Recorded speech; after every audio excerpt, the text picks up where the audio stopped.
संस्कार स्टडीज़ के YouTube channel में एक बार फिर से आपका स्वागत है। अपने टॉपिक चल रहा था राजस्थान जीके, और राजस्थान जीके में चर्चा कर रहे थे राजस्थान की कला संस्कृति।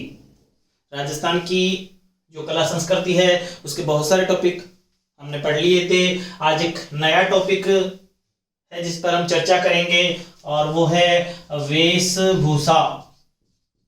राजस्थान की वेशभूषा, राजस्थानी जो वेशभूषा है उसके बारे में आप सारे के सारे लगभग जानते हो। जो पहनावा है राजस्थान का उसके बारे में जानते हो, और अक्सर परीक्षा में बहुत बार इस राजस्थान की वेशभूषा से प्रश्न भी पूछे जाते हैं। राजस्थानी जो वेशभूषा है उससे संबंधित बहुत सारे प्रश्न परीक्षा में पूछे जाते हैं। कौन कौन से प्रश्न परीक्षा में पूछे जाते हैं वो मैं आज आपको इस वीडियो में बताने वाला हूं, तो अच्छे से देखते रहिए। संस्कार स्टडीज का ये जो चैनल है वो, और आज चर्चा कर रहे हैं हम राजस्थानी वेशभूषा। सबसे पहले पुरुषों की वेशभूषा, और पुरुषों के जो वस्त्र हैं, पुरुषों का जो परिधान है उसमें एक आता है साफा। साफा आप सभी जानते हो, साफा जो है वो पुरुषों के सिर का वस्त्र होता है। पुरुषों के सिर का वस्त्र होता है साफा, और इस साफे को अलग अलग नामों से जाना जाता है। बहुत सारे नाम है साफे के, अलग अलग जगह अलग अलग नाम से इसको जाना जाता है। साफा भी कहते हैं इसको, फेंटा, पाग, पगड़ी, पेंचा, बागा, सेलो, अमलो, घुमालो, मोलिया, फालिया। तो ये सारे के सारे साफे के ही नाम हैं। साफा, फेटा, पाग, पगड़ी, पेचा, बागा, सेलो, अमलो, घुमालो, मोलिया, फालिया, ये सारे के सारे एक तरह से पुरुषों के वस्त्र का परिधान, पुरुषों के सिर का जो परिधान होता है वो होता है, पुरुषों के सिर का वस्त्र होता है। तो साफा याद रखना, पुरुषों के सिर का वस्त्र होता है साफा। परीक्षा में मान लो आपसे पूछ ले मोलिया, मोलिया किनके द्वारा पहना जाता है, या पूछ ले फालिया किनके द्वारा पहना जाता है, तो आपने साफा, पगड़ी ये तो सुना है बहुत सारा, लेकिन मोलिया फालिया कभी सुना ही नहीं, तो फिर कैसे बताओगे। तो याद रखना मोलिया या फालिया ये भी किसको, साफे को ही बोला जाता है। तो सेलो, अमलो, घुमालो, मोलिया, फालिया ये सब पुरुषों के सिर का वस्त्र होता है। साफा तो याद रखना, जो साफा है ये साफा तो प्रसिद्ध है जोधपुर का, जोधपुरी साफा। और पगड़ी याद रखना, पगड़ी प्रसिद्ध है उदयपुर की, उदयपुर जिसको मेवाड़ के नाम से जानते हैं, उदयपुर मेवाड़। साफा जोधपुर का प्रसिद्ध है और पगड़ी जो है वो उदयपुर की प्रसिद्ध है, मेवाड़ की प्रसिद्ध है पगड़ी। तो ये बात भी याद रखना क्योंकि ये भी प्रश्न परीक्षा में पूछा जाता है।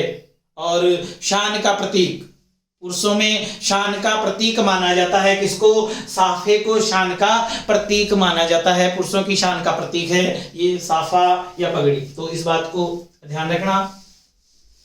अब अलग अलग समय पर अलग अलग प्रकार के साफे पहने जाते हैं। जैसे एक बार परीक्षा में आ चुका है मदील, क्या है मदील, ये परीक्षा में आ चुका है, याद रखना इसको अच्छे से। तो दशहरा, आपको सबको पता है दशहरा कब आता है। दशहरा आता है आसोज के महीने में, आश्विन शुक्ल दशमी, आश्विन शुक्ल दशमी, क्योंकि आसोज के बाद में कार्तिक, और कार्तिक अमावस्या को आती है दीपावली। तो आश्विन शुक्ल दशमी को आता है दशहरा, और दशहरे के समय पुरुषों के द्वारा जो साफा पहना जाता है उसको बोलते हैं मदील। दशहरे के समय बांधा जाने वाला साफा क्या कहलाता है, मदील। ऐसे ही याद रखना विवाह के समय, विवाह के समय जो साफा पहना जाता है उसको बोलते हैं मोठड़ा, मोठड़ा। और मोठड़े से याद रखना, मोठड़े ओढ़नी भी होती है एक तरह से जो ओढ़नी भी होती है उसको भी मोठड़ा। यानी इस प्रकार से लहरिये में धारियां होती है, लहरिया जो महिलाओं द्वारा उठा जाता है और उसकी धारियां एक दूसरे को ऐसे काटती है, ऐसे भी धारियां और ऐसे भी धारियां, उसको कहते हैं मोठड़ा। और ये मोठड़े जोधपुर के प्रसिद्ध है। मोठड़े कहाँ के प्रसिद्ध है? जोधपुर के। तो मोठड़े की ओढ़नी भी होती है और मोठड़े का साफा भी होता है। और मोठड़े का साफा कब पहना जाता है? तो विवाह के समय पहना जाता है मोठड़े का साफा। याद रखना इस बात को। मदील दशहरे के समय और मोठड़ा विवाह के समय। ऐसे ही याद रखना केसरिया, केसरिया युद्ध में जाते समय कौन सा साफा पहनते हैं? केसरिया साफा पहनते हैं। ऐसे ही याद रखना सफेद शोक के समय कौन सा साफा? सफेद रंग का साफा पहना जाता है। और केसरिया या पीले रंग का साफा दीपावली के समय भी केसरिया साफा और पीले रंग का साफा पहना जाता है। युद्ध में जाते समय भी केसरिया साफा पहना जाता है। शोक के समय सफेद साफा पहना जाता है। विवाह के समय मोठड़ा साफा पहना जाता है। दशहरे के समय मदील और सावन के महीने में लहरिये का साफा। लहरिये से याद रखना, लहरिया ओढ़नी भी होती है, महिलाओं की ओढ़नी लहरिया, और लहरिये का क्या होता है? साफा भी होता है, लहरिये का साफा। तो ये सारे के सारे आपको याद रखने हैं। मदील परीक्षा में आ चुका है, इसको अच्छे से रख लेना। दशहरे के समय बांधा जाने वाला साफा क्या कहलाता है? मदील कहलाता है।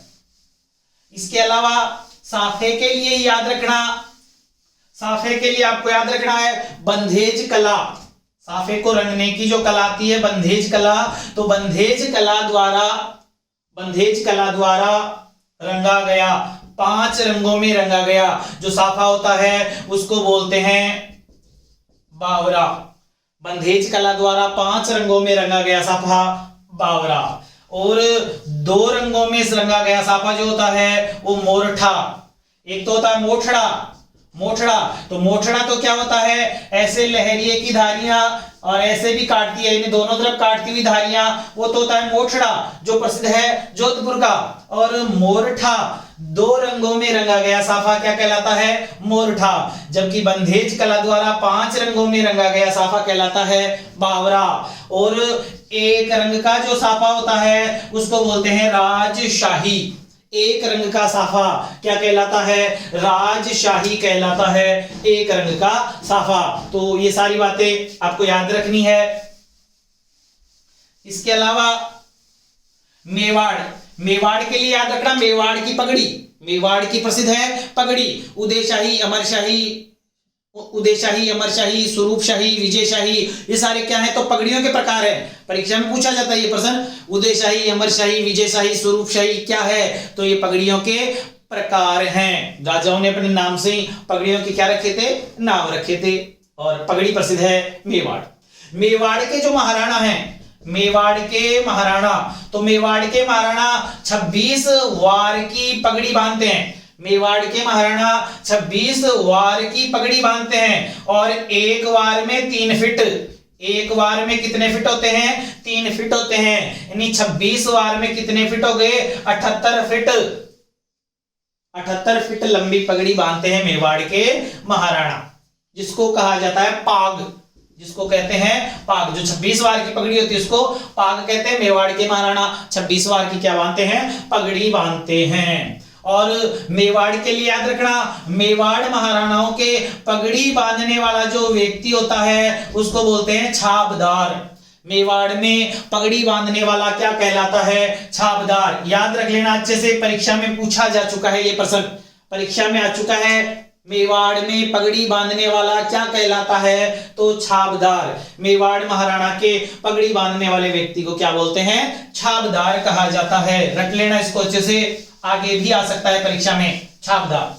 तो ये सारे पगड़ियों के लिए आपको याद रखने हैं। इसके साथ ही साथ थोड़ा सा और याद रखना साफा या पगड़ी के लिए, और वो क्या याद रखना है? एक तो याद रखना है बालाबंद, एक याद रखना है ऊपरनी, और एक याद रखना है रतन पेच या सिर पेच।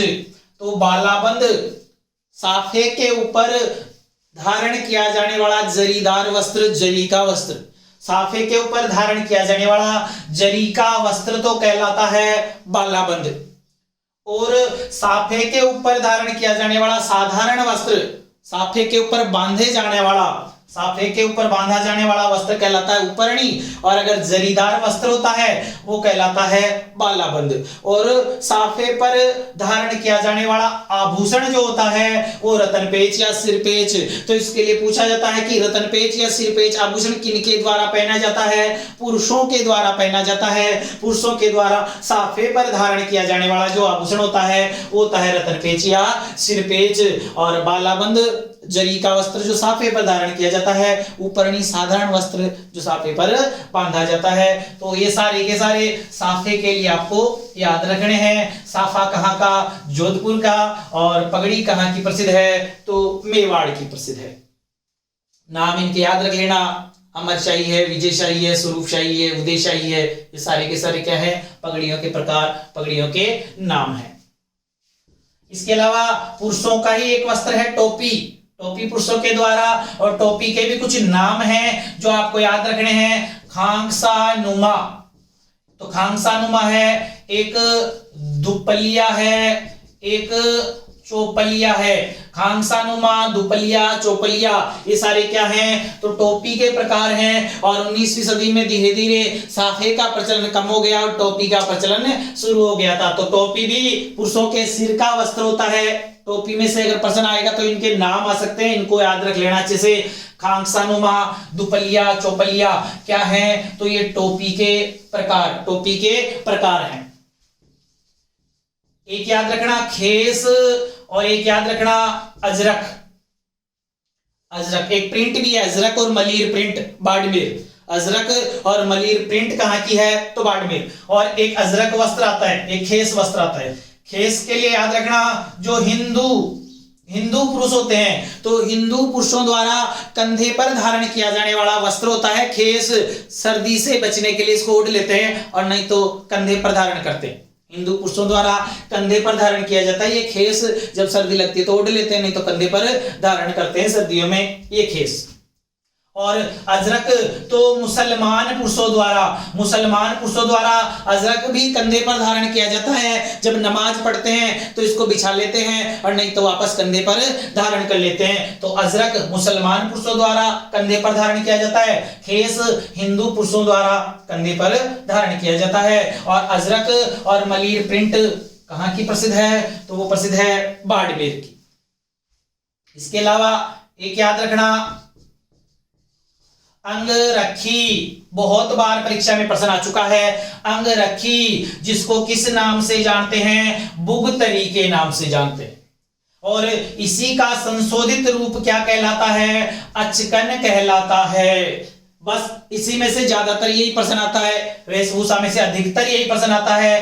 अंगरखी को और किस नाम से जानते हैं? तो इसको रट लेना अच्छे से, बुगतरी। और भी बहुत सारे नाम है, अभी बताऊंगा मैं आपको, लेकिन ये इसलिए बता रहा हूं क्योंकि परीक्षा में 90% यही आता है अंगरखी के लिए कि अंगरखी को और किस नाम से जाना जाता है? तो अंगरखी को कहा जाता है बुगतरी। और अंगरखी का संशोधित रूप कहलाता है अचकन, ये भी याद कर लेना।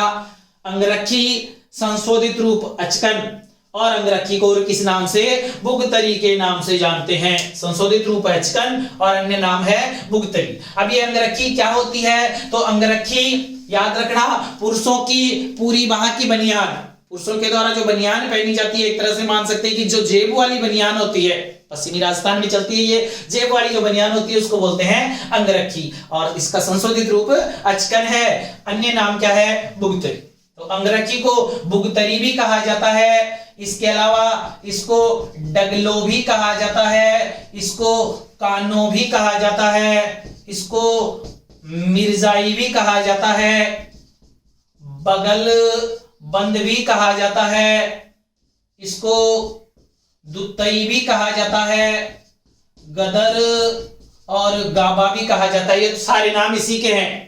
अंगरखी, बुगतरी, डगलो, कानो, मिर्जाई, बगलबंद, दुतई, गदर, गाबा, सारे इसी के नाम हैं। और ये भी पूछा जा सकता है कि अंगरखी को और किस नाम से? हो सकता है बुगतरी ऑप्शन में नहीं है, दुतई आ जाए, गाबा, बगलबंद कुछ भी आ सकता है ऑप्शन में, लेकिन अधिकांशतः परीक्षा में जब ये प्रश्न पूछा जाता है अंगरखी को और किस नाम से? तो उसमें आपको एक ऑप्शन मिलेगा भुगतरी। याद रखना, इस भुगतरी को अच्छे से रख लेना।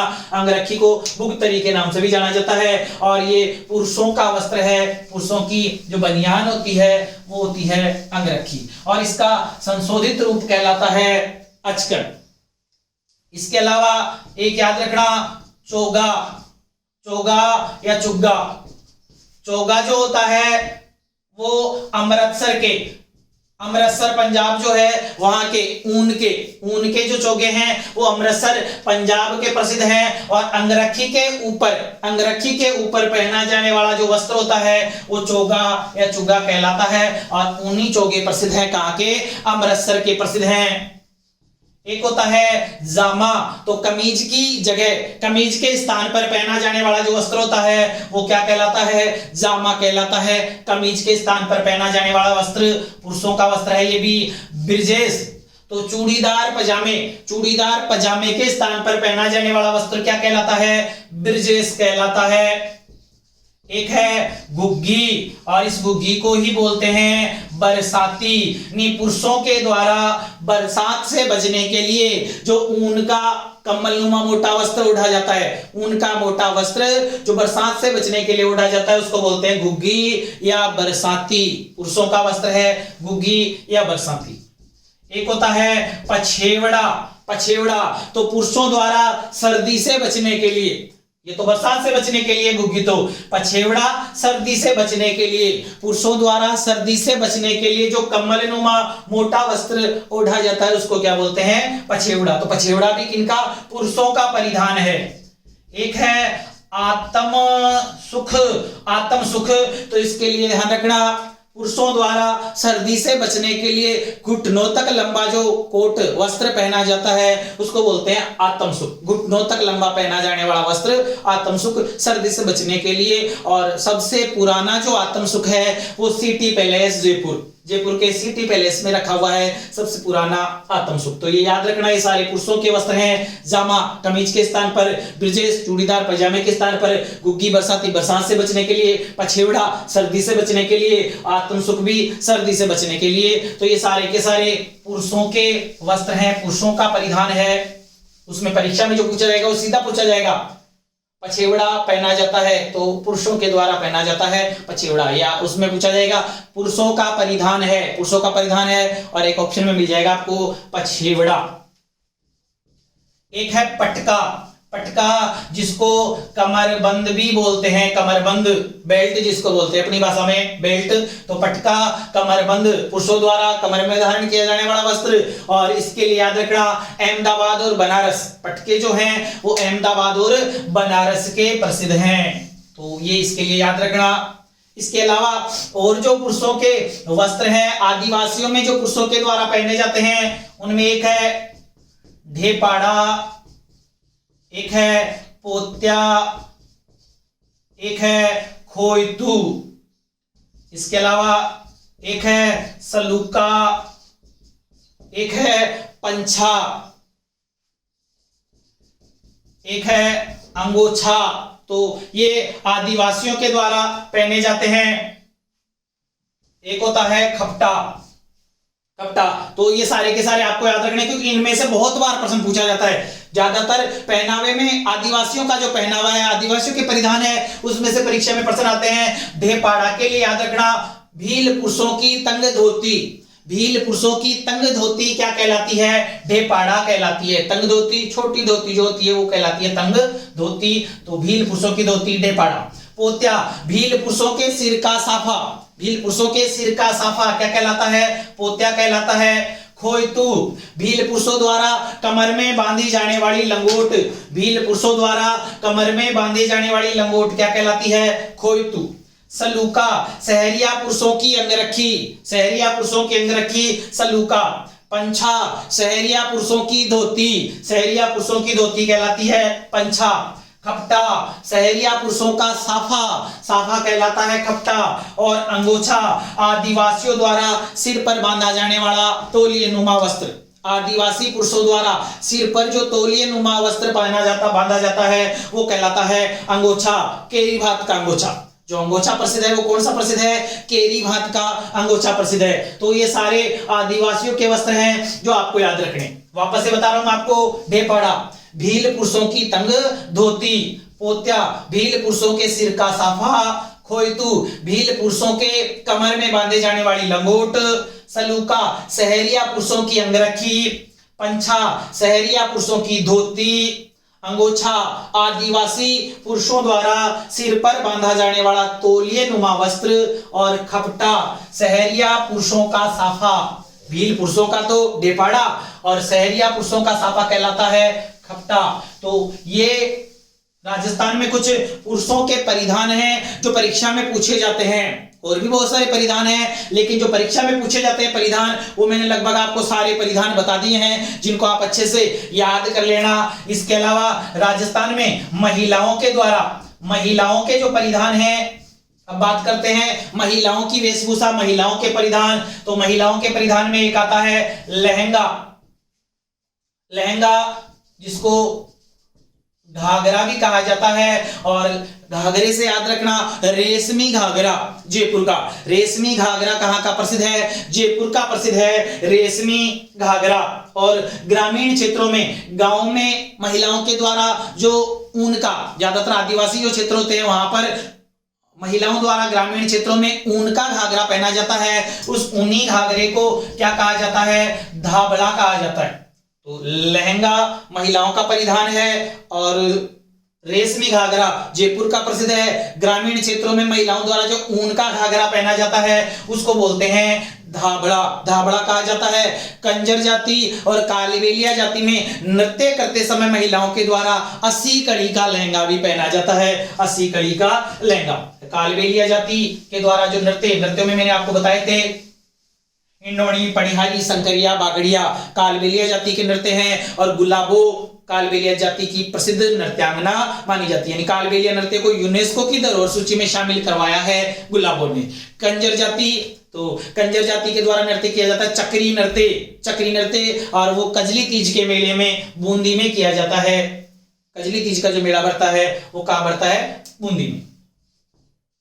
एक है चुनरी, जो ओढ़नी होती है, ओढ़नी या चुनरी, तो ये भी महिलाओं के सिर का वस्त्र होता है। ओढ़नी या चुनरी महिलाओं के सिर का वस्त्र होता है, और इसको अनेक नामों से जाना जाता है। चुनरी ओढ़नी को अनेक नामों से जाना जाता है। इसको मोठड़ा भी बोलते हैं, इसको लहरिया, लहरिया इसी को बोलते हैं धनक, धनक भी इसको कहा जाता है। इसी को पोमचा के नाम से भी जानते हैं, इसी को साड़ी भी कह सकते हैं, और इसी को बोलते हैं ओढ़नी। तो ओढ़नी, चुनरी, मोठड़ा, लहरिया, धनक, पोमचा, साड़ी, ये सारे के सारे क्या हैं? महिलाओं के सिर का वस्त्र, महिलाओं का परिधान है। अब मोठड़ा से याद रखना, मोठड़ा जोधपुर का, मोठड़ा जोधपुर का प्रसिद्ध है। लहरिया सावन के महीने में ओढ़ा जाता है, सावन में ओढ़ा जाता है लहरिया, और लहरिये पर ऐसे धारियां बनी होती है, और लहरिये की धारियां जब एक दूसरे को काटती है वो ही कहलाता है मोठड़ा। लहरिये में एक तरफ धारियां होती है और मोठड़े में दोनों तरफ धारियां होती है। ऐसे ही धनक की अगर बात करें तो धनक पे छोटे छोटे लड्डू बने होते हैं, जिस पर लड्डू ही लड्डू बने होते हैं वो क्या कहलाता है? धनक, जिसको ग्रामीण भाषा में धनक्या, धनक या धनक्या कहा जाता है। पोमचा, पोमचा पीले रंग का, पोमचा पीले रंग का होता है। सामान्यतः परसूता स्त्री द्वारा, जो जच्चा स्त्री होती है उसके द्वारा कुआ पूजन, जड़वा पूजन के समय ओढ़ा जाता है पोमचा। और साधारणतः ये माना जाता है कि लड़के के जन्म पर, लड़के का जन्म होता है तो पीले रंग का पोमचा, और लड़की के जन्म के समय गुलाबी रंग का पोमचा ओढ़ा जाता है। लेकिन परीक्षा में ऐसा कभी नहीं आता। परीक्षा में आपसे पूछा जाएगा पोमचा सामान्यतः किस रंग का होता है, तो याद रखना पोमचे का रंग याद रखना पीला, पोमचा पीले रंग का होता है, और प्रसूता जच्चा स्त्री के द्वारा ओढ़ा जाता है पोमचा। साड़ी, साड़ी के भी अनेक प्रकार हैं। सूट की साड़ी, फूल की साड़ी, मसूरिया साड़ी। सबसे अच्छी जो साड़ी मानी जाती है वो मसूरिया साड़ी, और मसूरिया साड़ी जो है वो प्रसिद्ध है कहाँ की? केथून कोटा, मसूरिया साड़ी कहाँ की प्रसिद्ध है? तो कैथून कोटा। इसके अलावा एक है फूल की साड़ी, फूल बड़े होते हैं तो फूल की साड़ी जो है वो जोबनेर की प्रसिद्ध है। और एक है सूंठ की साड़ी, वो प्रसिद्ध है सवाई माधोपुर की। तो साड़ी के लिए याद रखना मसूरिया साड़ी कैथून कोटा, फूल की साड़ी जोबनेर और सूंठ की साड़ी सवाई माधोपुर की प्रसिद्ध है। मोठड़े प्रसिद्ध है कहाँ के? जोधपुर के प्रसिद्ध है। समुंदर लहर का लहरिया जयपुर का, समुंदर लहर का लहरिया जयपुर का। लहरिया श्रावण के महीने में। और पोमचा किस रंग का होता है? तो पीले रंग का होता है पोमचा, जो प्रसूता स्त्री जच्चा स्त्री के द्वारा ओढ़ा जाता है। तो ये सारे के सारे महिलाओं के परिधान हैं, महिलाओं के सिर का वस्त्र होता है ये पोमचा। इसके अलावा बहुत बार परीक्षा में आता है केरी भात, बहुत बार परीक्षा में आता है केरी भात की ओढ़नी, केरी भात की ओढ़नी, तारा भात की ओढ़नी, या आता है जवार भात की ओढ़नी। केरी भात, तारा भात, जवार भात, लहर भात। तो जिसके भी अंत में भात लगा हुआ है वो आदिवासी महिलाओं की ओढ़नी होती है, ये याद रखना, क्योंकि परीक्षा में ऐसा प्रश्न बहुत बार आ चुका है। तारा भात की ओढ़नी किनके द्वारा ओढ़ी जाती है? उसमें आपको 4 ऑप्शन मिल जाएंगे। मीणा महिलाओं द्वारा, गुर्जर महिलाओं द्वारा, राजपूत महिलाओं द्वारा, जाट महिलाओं द्वारा। तो मीणा महिलाओं द्वारा, जो भी जनजातियां हैं उन जनजातियों में ओढ़ी जाती है भात, जिसके भी अंत में लगा हुआ आता है। भील, कई बार भील महिला जाए, सहरिया महिला, तो आदिवासियों के द्वारा केरी भात, तारा भात, लहर भात, जवार भात की जो भी ओढ़नी है वो आदिवासियों के द्वारा ओढ़ी जाती है। ये याद रखना, क्योंकि ये परीक्षा में बहुत बार आ चुका है। इसके अलावा लुगड़ा, रेनसाई, जामसाई, नानना, लुगड़ा, रेनसाई, जामसाई, नानना, ये सारे भी क्या हैं? आदिवासी, जो आदिवासी महिलाएं होती है, आदिवासी महिलाओं के परिधान होते हैं। जामसाई, रेनसाई, लुगड़ा, ये सारे के सारे आदिवासी महिलाओं के परिधान। लप्पा लप्पी, किरण बाकड़ी मुकेश, लप्पा लप्पी, किरण बाकड़ी मुकेश, ये सब क्या है? तो ये गोटे के प्रकार आ चुका है परीक्षा में ये प्रश्न, याद रखना इसको अच्छे से। लप्पा लप्पी, किरण बाकड़ी मुकेश क्या है? तो गोटे के प्रकार हैं। इसके अलावा महिलाओं के और जो परिधान है उसमें एक आता है आगी। आगी के लिए याद रखना महिलाओं द्वारा पहनी जाने वाली बिना बाह की चोली, बिना बाह की जो चोली होती है उसको क्या बोलते हैं? आगी बोलते हैं। एक होता है कटकी, तो इस कटकी के लिए याद रखना आदिवासी, आदिवासी बालिकाएं, आदिवासियों में जो अविवाहित बालिकाएं होती है उनकी चुन्नी, उनकी जो ओढ़नी होती है उसको बोलते हैं कटकी। आदिवासी अविवाहित बालिकाओं की चुन्नी कहलाती है कटकी। और पावली भात की जो कटकी है वो कौन सी प्रसिद्ध है? पावली भात की कटकी प्रसिद्ध है। तो आगी महिलाओं की बिना बाह की चोली आगी कहलाती है। कटकी आदिवासी अविवाहित बालिकाओं की जो ओढ़नी होती है चुन्नी जिसको अपने बोलते हैं उसको कटकी, और कटकी प्रसिद्ध है पावली भात की। एक है पंवरी, तो आदिवासियों में विवाह के समय जो लाल या गुलाबी रंग की ओढ़नी ओढ़ी जाती है उसको क्या बोलते हैं? पंवरी, पंवरी कहा जाता है। एक है तिलका, मुस्लिम महिलाओं का परिधान, तिलका मुस्लिम महिलाओं का परिधान क्या कहलाता है? और उसमें आपको ऑप्शन में मिलेगा तिलका, तो तिलका कहते हैं मुस्लिम महिलाओं के परिधान को। तो याद रखना इसको, मुस्लिम महिलाओं का परिधान क्या कहलाता है? तिलका कहलाता है। इसके अलावा एक है सिंदूरी, एक है पीरिया, एक है कच्छाऊ, एक है रेजा और एक है फड़का। तो ये सारे भी आपको याद रखने हैं। सिंदूरी आदिवासियों में शादी के समय जो लाल रंग की ओढ़नी ओढ़ी जाती, लाल रंग की जो साड़ी पहनी जाती है वो लाल रंग की साड़ी कहलाती है सिंदूरी। पीरिया आदिवासियों में शादी के समय जो पीले रंग का लहंगा पहना जाता है वो पीरिया कहलाता है। कच्छाऊ भीलों में या आदिवासियों में बोल सकते हैं, आदिवासियों में जो लाल या काले रंग का घाघरा पहना जाता है महिलाओं के द्वारा उसको बोलते हैं कच्छाऊ। रेजा सहरिया महिलाओं का विशेष परिधान, सहरिया महिलाओं का विशेष परिधान क्या कहलाता है? रेजा कहलाता है। और फड़का, कथोड़ी जनजाति, कथोड़ी जनजाति की जो महिलाएं होती है वो मराठी अंदाज में साड़ी पहनती है जिसको बोलते हैं फड़का।